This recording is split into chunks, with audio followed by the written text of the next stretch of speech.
Pode começar a apresentar, à vontade. Ok. Então, boa tarde, pessoal.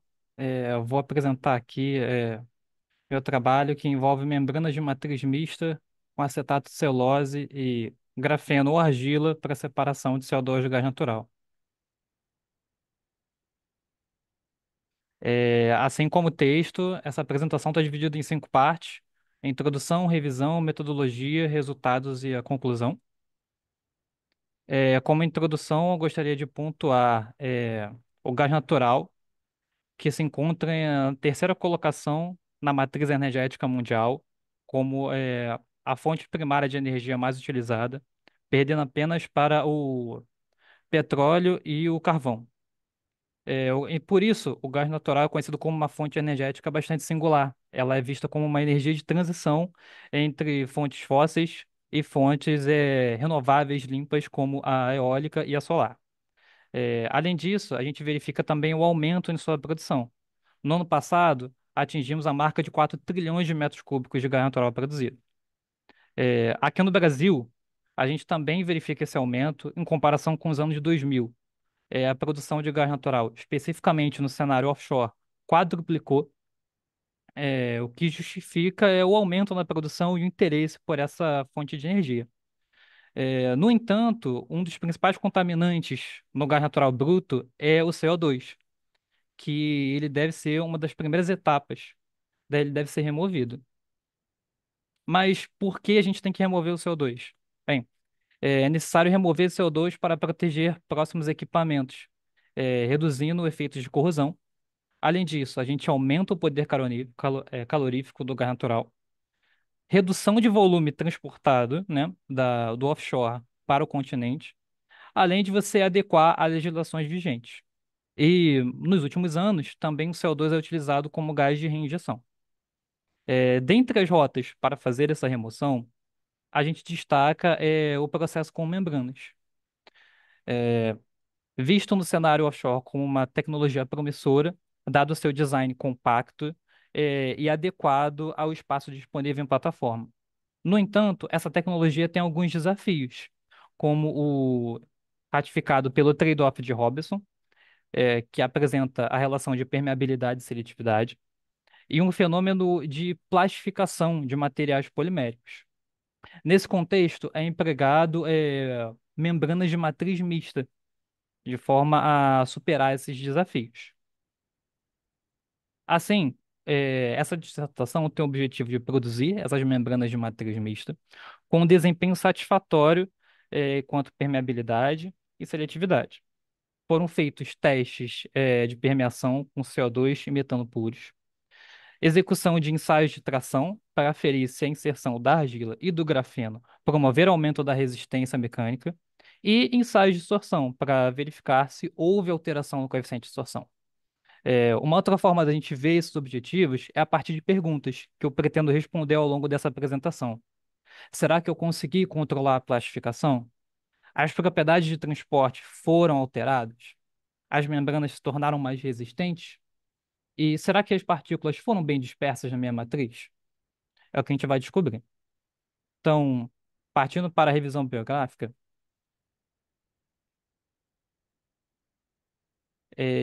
comparando, o óleo cru, ele é composto por duas grandes frações. O petróleo, que fica responsável majoritariamente por cadeias carbônicas C5 ou maiores, e o gás natural, que fica responsável pelas cadeias C4 e menores. Nós temos majoritariamente é composto por metano, mas nós também temos etano, propano e butano. A gente pode destacar também a presença de gases ácidos, como já mencionado, o CO2 e o H2S. No cenário mais mundial, a produção do gás natural também tem aumentado. Ele é representado basicamente pelos países dos Estados Unidos, Rússia e aqueles do Oriente Médio. É, Além da necessidade técnica de remover o CO2, ele também é uma questão de legislação.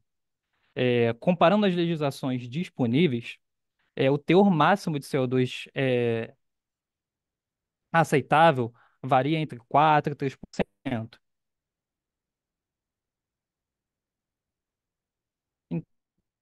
Então, quais são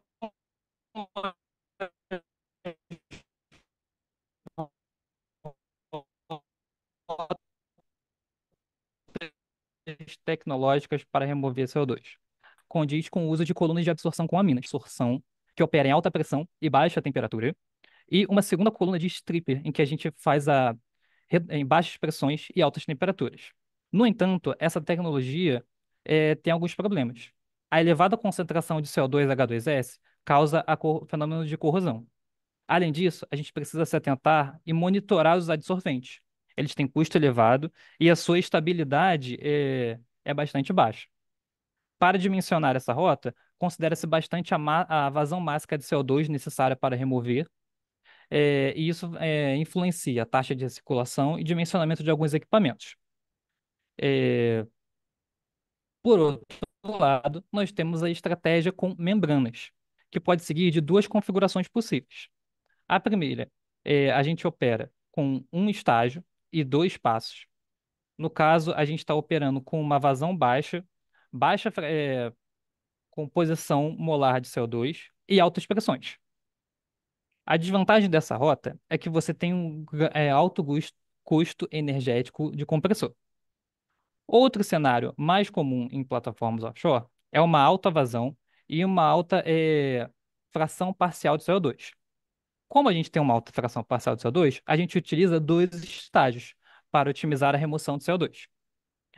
No entanto, uma desvantagem desse processo é que no primeiro estágio a gente tem alguma perda de metano, porque não há a recuperação desse permeado.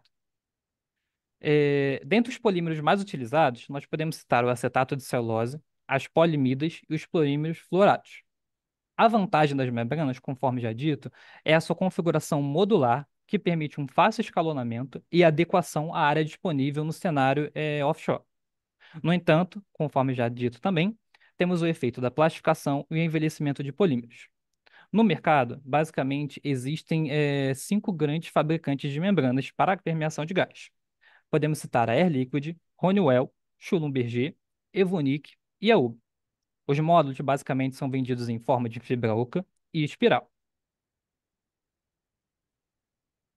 Agora, o que que é uma membrana? Bem, uma membrana é uma barreira seletiva que permite a passagem de uma espécie química de uma fase para outra.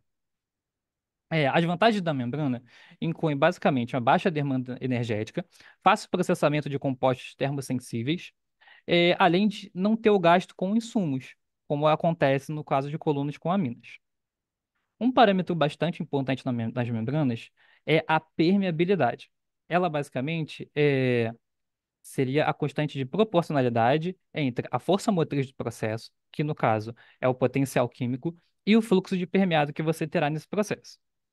No caso das membranas para gás, você pode avaliar de duas formas. O primeiro é utilizando a permeância, quando você tem a espessura efetiva desconhecida. Ou então você trata em fins de permeabilidade, quando você não conhece, quando você conhece a espessura efetiva. Agora, um ponto muito importante é a morfologia. A morfologia ela tem que ser adequada para cada tipo de aplicação. Nós temos membranas porosas, em que o mecanismo de transporte predominante é o convectivo, e são aplicadas mais em micro e ultrafiltração. E nós também temos as membranas densas, que elas são aplicadas mais em processos de osmose, e permeação de gás. O mecanismo predominante é o difusivo. Existem outros tipos de membrana com mecanismos mais complexos, em que essa correlação entre morfologia e aplicação não é facilmente obtida. Agora, o que que envolve o preparo de membranas? Dentre os métodos mais utilizados, a gente pode destacar o princípio de inversão de fases, que pode ser feito de quatro formas distintas. Uma é pela variação da temperatura, outra é pelo uso de um não solvente na forma de vapor, o não solvente na forma líquida, que é o banho de precipitação, e nós também temos a evaporação de solvente. Nesta tese, foi utilizada a estratégia de evaporação de solvente para a produção de membranas densas isotrópicas. Existem alguns parâmetros que influenciam o preparo de membranas, como a concentração de polímeros, efeitos do solvente e o tempo de evaporação. No caso, por exemplo, no tempo de evaporação, quanto maior o tempo de evaporação disponível, maior a tendência de formar membranas densas. Agora, como funciona um pouco melhor esse mecanismo de transporte? Bem, no caso de membranas densas, a gente utiliza o fenômeno de sorção, modelo de sorção-difusão, que pode ser segmentado em 5 etapas. Na primeira etapa, a gente teria a difusão da espécie química do seio da fase para a interface com a membrana. Nós teríamos como segunda etapa a sorção da espécie química na membrana. A terceira, a difusão ao longo da fase polimérica, para a seguinte dessorção. E, por fim, a difusão da interface para o seio da fase do permeado. A permeabilidade também pode ser vista como produto de dois fenômenos. O primeiro, que seria a sorção, um fenômeno termodinâmico, e segundo, a difusão, que é propriamente a difusão ao longo do caminho. No caso da sorção, o acetato de celulose ele é um polímero semicristalino. Então, ela pode ser descrita por combinação de dois fenômenos. O primeiro seria o uso da lei de Henry, que descreve bem a absorção em polímeros elastoméricos. E nós também temos o modelo de Langmuir, que descreve bastante para polímeros vítreos. No caso da difusão, utiliza-se bastante a teoria de volume livre, que correlaciona o volume efetivamente ocupado pelas cadeias poliméricas e a fração de volume livre disponível para espécies difundirem. Alguns parâmetros influenciam essa difusão, seja o empacotamento das cadeias poliméricas, o diâmetro cinético e o volume de Van der Waals. Além disso, a gente tem que ressaltar o próprio coeficiente de sorção. Geralmente, polímeros que têm coeficiente de sorção baixo têm difusão baixa. No entanto, no caso de espécies altamente condensáveis, como o CO2, o coeficiente de sorção pode aumentar com a pressão, e assim acaba aumentando a difusão. Aumentou a sorção, aumentou a difusão, se a gente aumenta a permeabilidade e evidencia o fenômeno de plastificação. Outros pontos importantes é a temperatura de transição vítrea e a fração de volume livre. Elas estão correlacionadas com a mobilidade das cadeias. Ah, também tenho que citar que, no caso de polímero semicristalino, o transporte de massa é feito especificamente pela fração amorfa.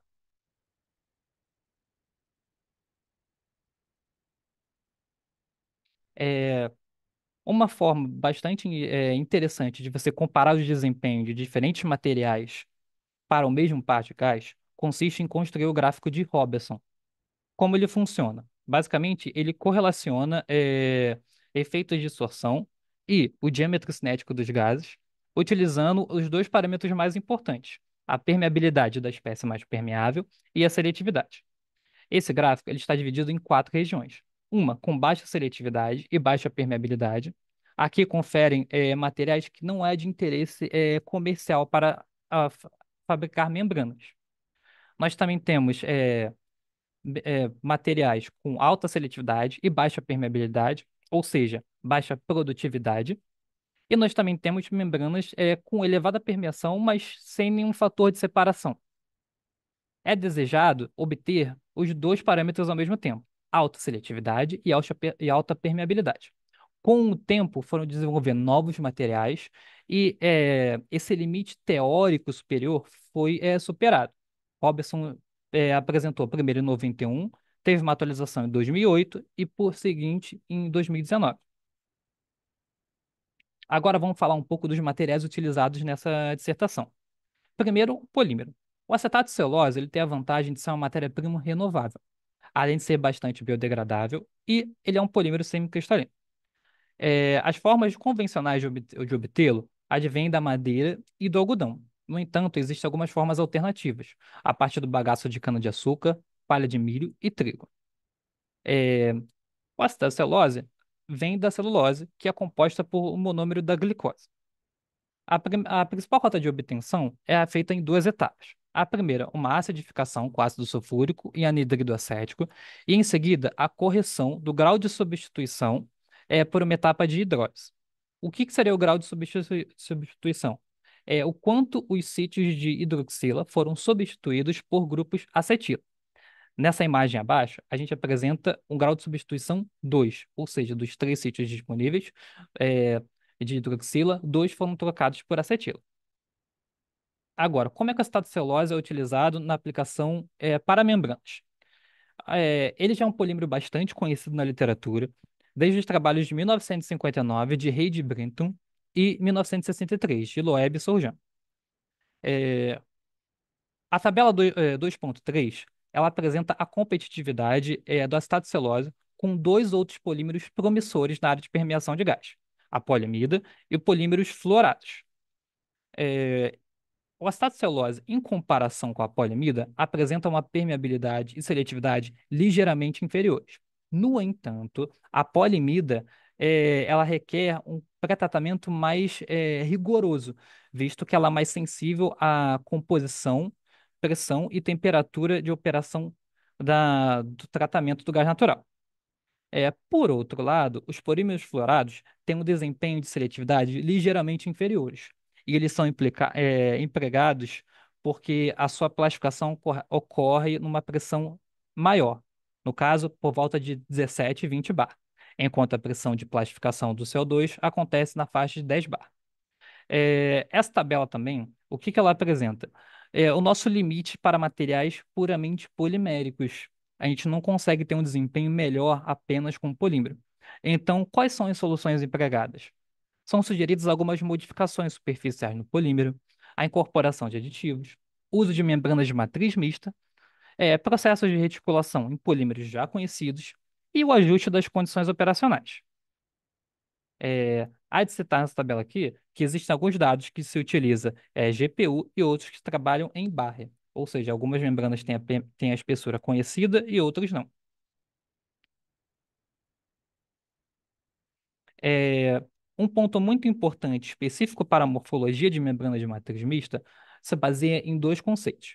Primeiro, seria o grau de dispersão, que é como a sua carga está dispersa na matriz polimérica. Você pode ter fases segregadas, em que você não conseguiu uma dispersão eficiente do seu material. Nós temos a morfologia intercalada, que seria uma esfoliação parcial. E nós temos a morfologia mais desejada, que é a sua nanopartícula, sua carga perfeitamente dispersa na matriz polimérica. Outro ponto bastante importante é como é que está essa interface do polímero com a carga. Idealmente, deseja-se que a seletividade e a permeabilidade aumentem com a inserção.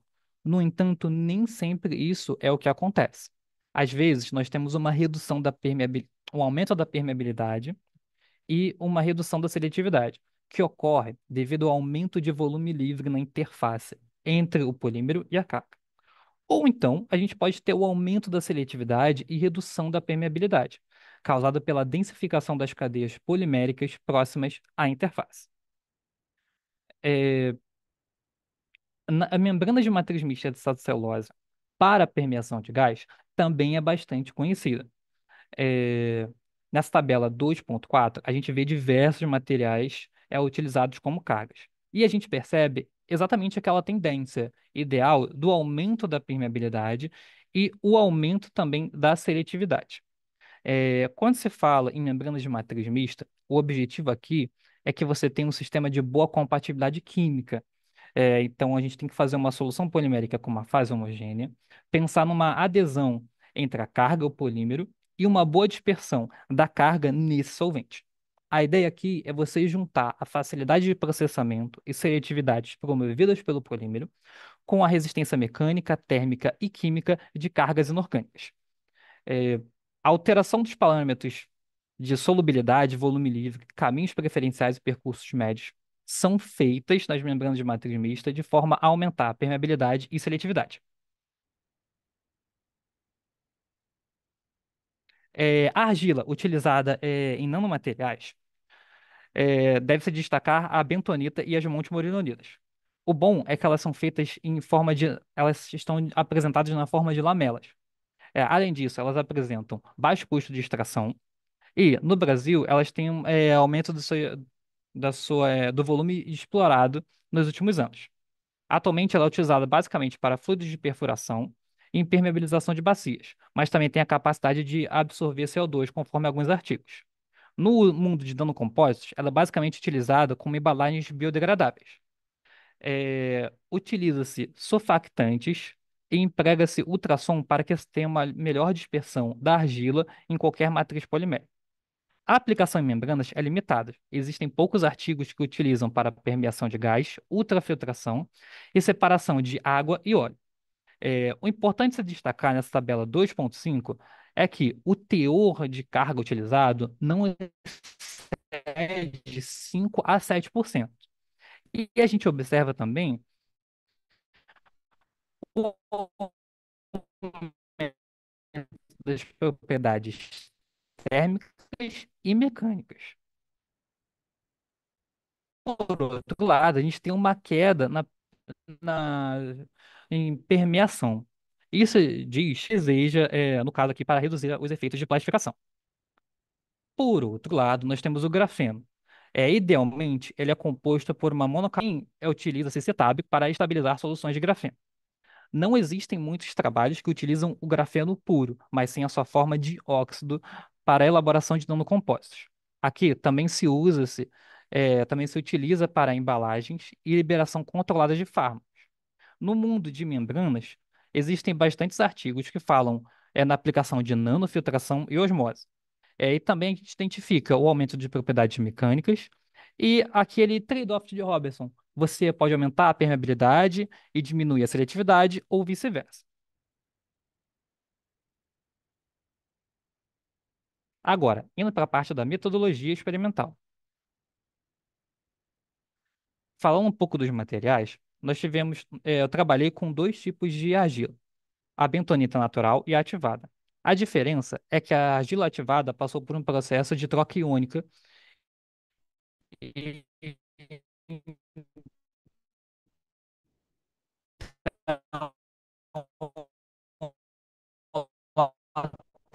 tem mais em sua composição.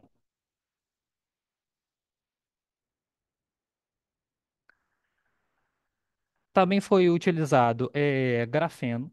Ele foi cedido em uma solução a precisar remover o solvente. Então, ele foi para tratar de celulose. E, para pré-tratamento de matéria mínima 24 horas, para a remoção, foram utilizadas partículas com diâmetro inferior a 25 micra, facilitando o processo de esfoliação. O preparo de membranas seguiu a evaporação do solvente, com duas etapas de uso de ultrassom, a adição de polímero, CTAB, uma etapa de degasificação e espalhamento em placas de Teflon. A evaporação do- das membranas que utilizaram acetona ocorreu até a temperatura ambiente, enquanto, quando utilizou o NMP, a secagem foi feita a 60 graus em estufa. Esse trabalho utiliza dois grandes conjuntos de experimentos. O primeiro utiliza argilas diferentes no mesmo solvente, acetona, e o segundo utiliza o grafeno em dois tipos de solventes distintos, a acetona e o NMP. Dentre as caracterizações morfológicas, a gente pode destacar o MEV, DRX e a distribuição de tamanho de partículas. O MEV foi utilizado para caracterizar a morfologia da superfície e seção transversal. O DRX foi utilizado para identificar os picos cristalinos das cargas isoladas e se eles persistiriam na membrana de matriz mista. E a distribuição de tamanho de partícula foi utilizada para saber se houve necessidade de classificá-las e usar frações menores dessa amostra. Para as caracterizações químicas, foi utilizado o FTIR e o Raman. Ambos foram utilizados para identificar grupos funcionais dos materiais que compõem a membrana de matriz mista, além de verificar possíveis deslocamentos de bandas de absorção. FTIR e Raman são técnicas complementares, mas aqui se fizeram necessárias. Por quê? O acetato de celulose e a argila têm um fenômeno de fluorescência, que dificulta a sua visualização no Raman. Além disso, o grafeno ele não apresenta polaridade, então eu não consigo identificar ele no FTIR. Uma última caracterização química utilizada foi a ressonância magnética nuclear. Aqui, o objetivo era identificar os tempos de relaxação e o efeito que o grafeno e a argila podem ter sobre esses exatos tempos de relaxação. Nas caracterizações térmicas, nós temos o DMA, foi utilizado para a identificação daquela temperatura de transição vítrea, para ver como é que está a mobilidade da minha cadeia polimérica, e ensaios de tração, para determinar alguns parâmetros mecânicos, como o módulo de Young. Os ensaios de sorção foram feitos a 5 e 30 bar para verificar a influência da pressão nos coeficientes de sorção. E os ensaios de permeação ideal aconteceram em dois tipos de célula. A primeira operava a 5 e 10 bar de pressão eh, de gás, e também teve um sistema que operou em pressões de 15 até 55 bar. O cálculo da permeabilidade seguiu a equação 3.3. Agora, vamos indo para os resultados. Como será apresentado esses resultados? Bem, eu tenho uma membrana de celulose pura e eu quero chegar nas membranas de matriz mista. Como eu vou apresentar os resultados? Como eu fiz isso? Vamos primeiro discutir resultados das cargas isoladas e ver que implicações eu posso ter na minha morfologia, na interação química entre os materiais utilizados, análises térmicas e mecânicas e, por fim, as propriedades de transporte.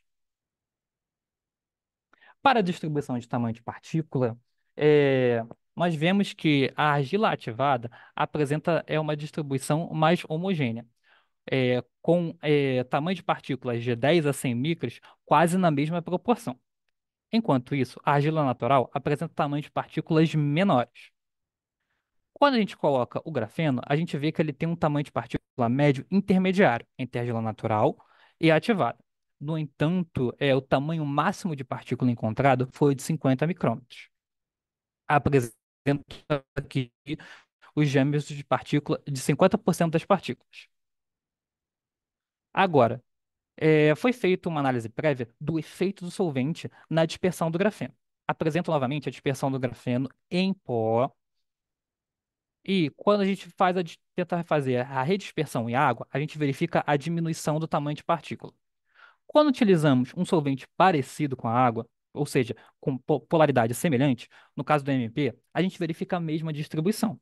No entanto, ao utilizar um solvente mais apolar, como a acetona, a gente tem uma distribuição menor ainda.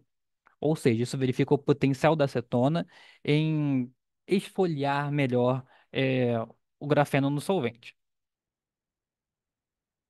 Agora, indo um pouco para o MEV, a gente vê que os tamanhos de partículas encontrados nessas fotomicrografias conversa com a distribuição de tamanho de partícula.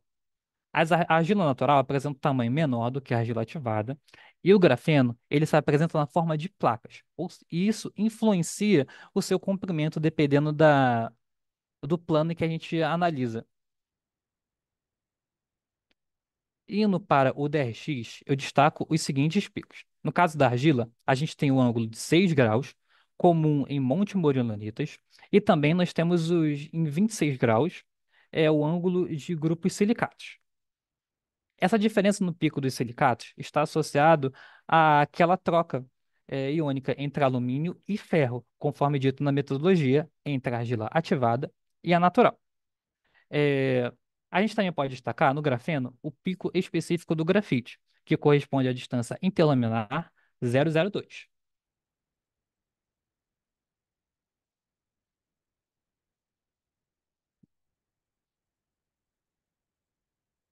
Agora foi.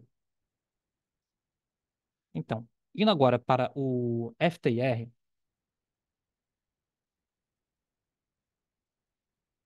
só um instantinho porque travou aqui a apresentação, gente.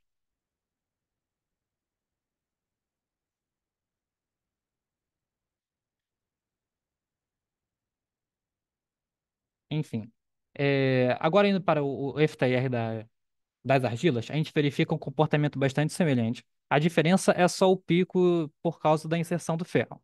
No caso do grafeno, a gente destaca as bandas G e G', que estão presentes independente da qualidade do material.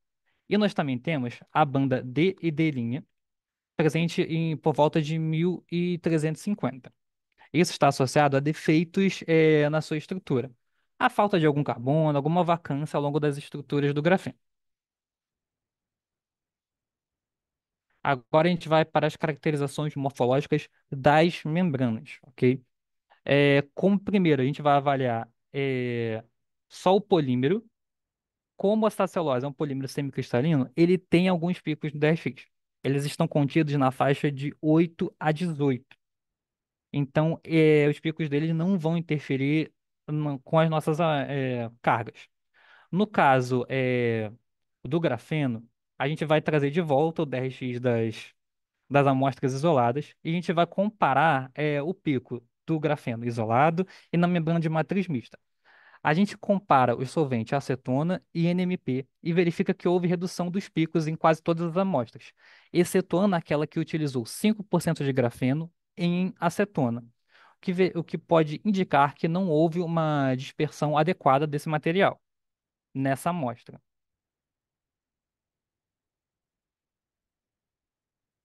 Agora, vamos falar do DRX das membranas com argila. A gente identifica novamente os picos do polímero e vê que ele não interfere nos picos da argila. A gente, eu cito as amostras com argila natural 5%, ativada 5%. A gente tem alguns picos, mas eles estão bem mais brandos e praticamente desapareceram. Comparando com o grafeno, a gente vê que os picos das argilas são ligeiramente menores, o que pode indicar que a esfoliação da argila foi melhor do que o grafeno. Agora, indo para o MEV, vamos avaliar as duas membranas sem carga que foram feitas nessa dissertação. Nós temos a acetona, utilizada como solvente, e a gente verifica uma membrana densa isotrópica.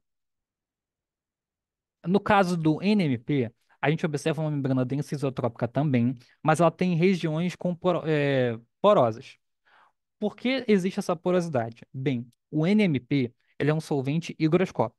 Então, durante a sua evaporação, a solução polimérica pode ter absorvido água. E essa água pode ter gerado regiões de pobres em polímeros que se converteu em poros. Agora, o que que o MEV foi utilizado para identificar? Se a gente tem aglomerados nas membranas de matriz mista, o que pode indicar uma baixa esfoliação. Nas amostras de argila, a gente verifica que não teve aglomerados. E isso concorda com o DRX que a gente obteve. A gente não teve picos fortes lá, não vamos encontrar aglomerados aqui.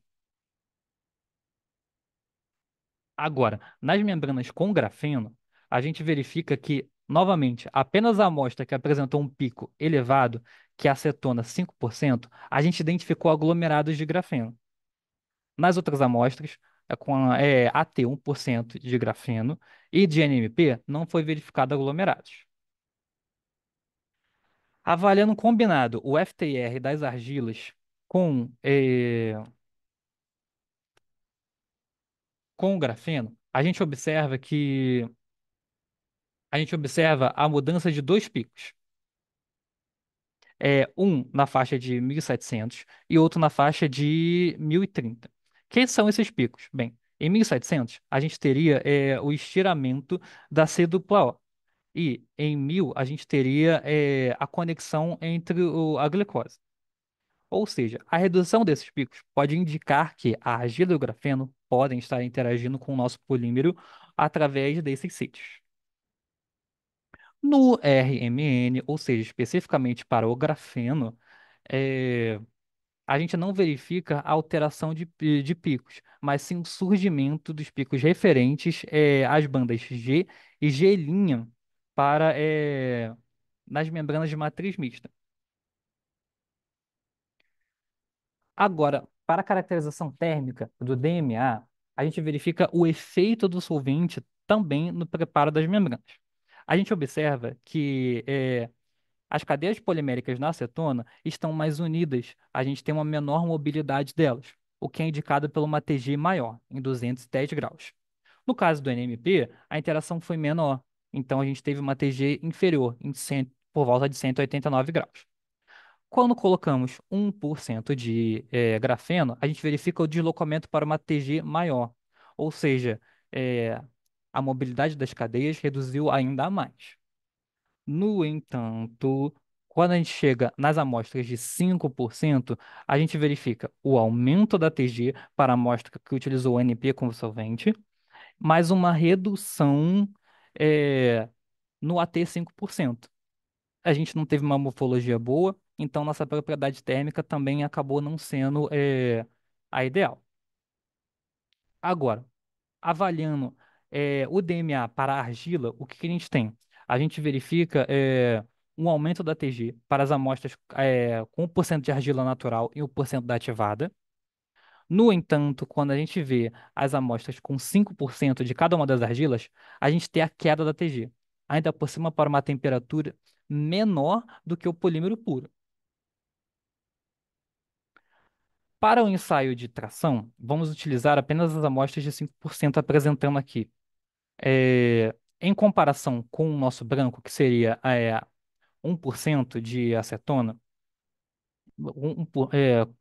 utilizando solvente como acetona, a gente verifica o aumento das propriedades mecânicas, que a gente pode identificar pelo módulo de Young, e o aumento da resistência de tração. Também foram feitos testes com amostras de 5% e foi observado essa mesma tendência, com exceção para a amostra de argila ativada 5%, que teve uma queda no módulo de Young e também na resistência à tração. Agora, indo para o resultado da ressonância magnética nuclear, vamos comparar primeiro os nossos brancos. A gente obtém aqui duas informações. Primeiro, como é que está essa distribuição entre uma fração móvel, semi-rígida e rígida, e os tempos de relaxação de cada uma delas. O que aconteceu nas amostras aqui com argila? A gente verifica que conforme a gente adicionou argila, houve uma redistribuição de cada uma dessas frações. E junto com isso, teve uma alteração no tempo de relaxação de cada uma delas. A gente diminuiu, por exemplo, a fração de fase rígida, no entanto, os tempos de relaxação das fases mais móveis foram reduzidas. Isso também aqui aconteceu para as amostras com 5% de argila natural e 5% de argila ativada.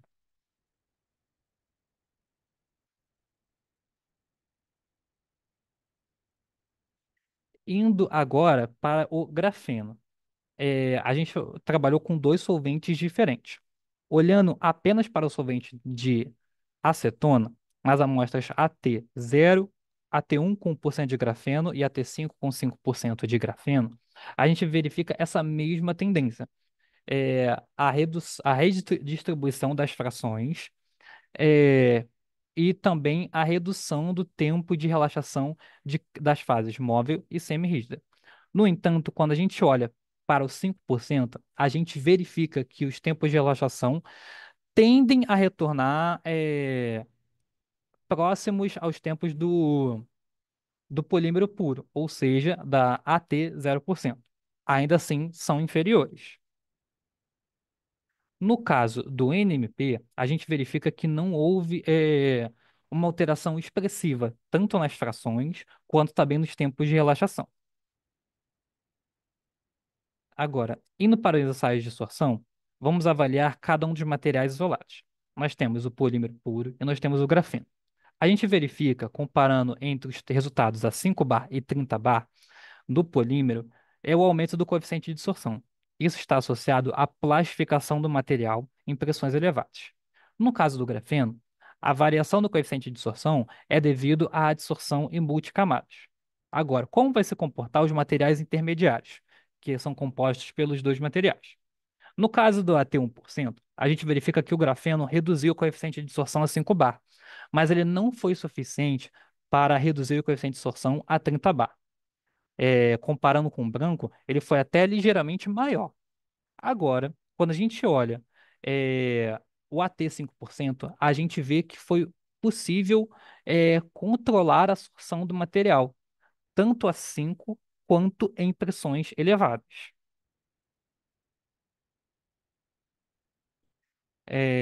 E para agora finalizar, a gente tem os testes de permeação. A figura 4.20 apresenta o comportamento da permeabilidade de CO2 conforme o aumento da pressão. A gente verifica duas seções nesse gráfico.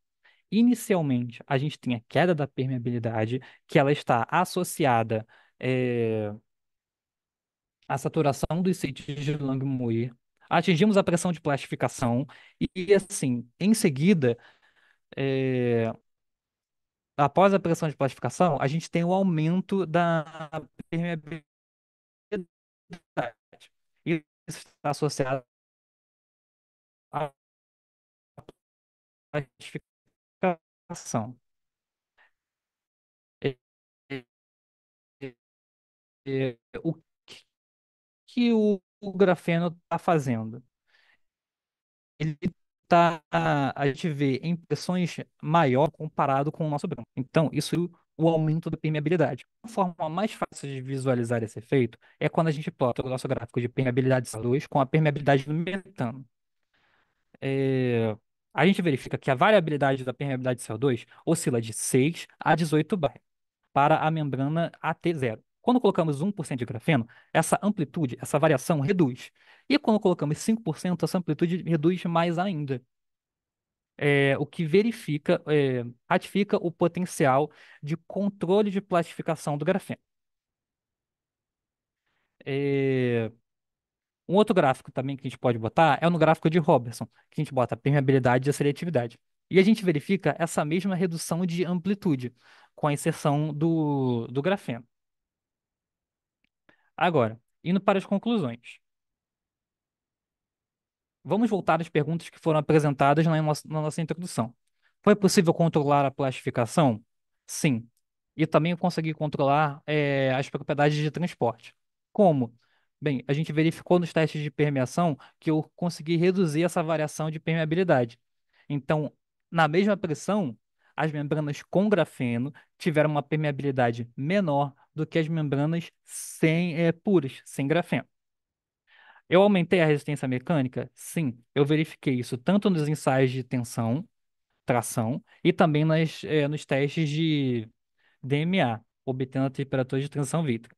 Agora, as partículas foram bem dispersas na matriz polimérica? Sim, o grau de dispersão foi satisfatório, em particular nas membranas com 1% de carga. A gente verificou tanto no MEV quanto no DRX. Não teve picos e também a gente não identificou aglomerados.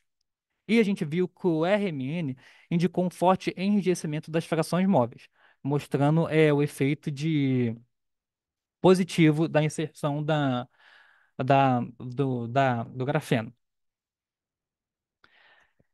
Assim, como recomendações para próximos trabalhos, eu recomendo algumas avaliação em faixas menores de cargas. A gente teve trabalhos na literatura, no caso de nano e osmose, que utilizaram composições de carga até 1%. Talvez essa faixa possa ser avaliada para permeação de gás. Recomendo também modificações na metodologia de preparo. Tiveram alguns artigos que utilizaram a centrifugação para uma classificação mais fina dos tamanhos de partícula, ao invés de peneiras. E, propõe também estudo de membranas de matriz mista, no caso de anisotrópicas densas integrais, ou seja, com uma fina camada densa e um suporte poroso, reduzindo a resistência ao transporte, mas mantendo sim a seletividade. E por fim, eu gostaria de agradecer a todo mundo que entrou aqui e assistiu.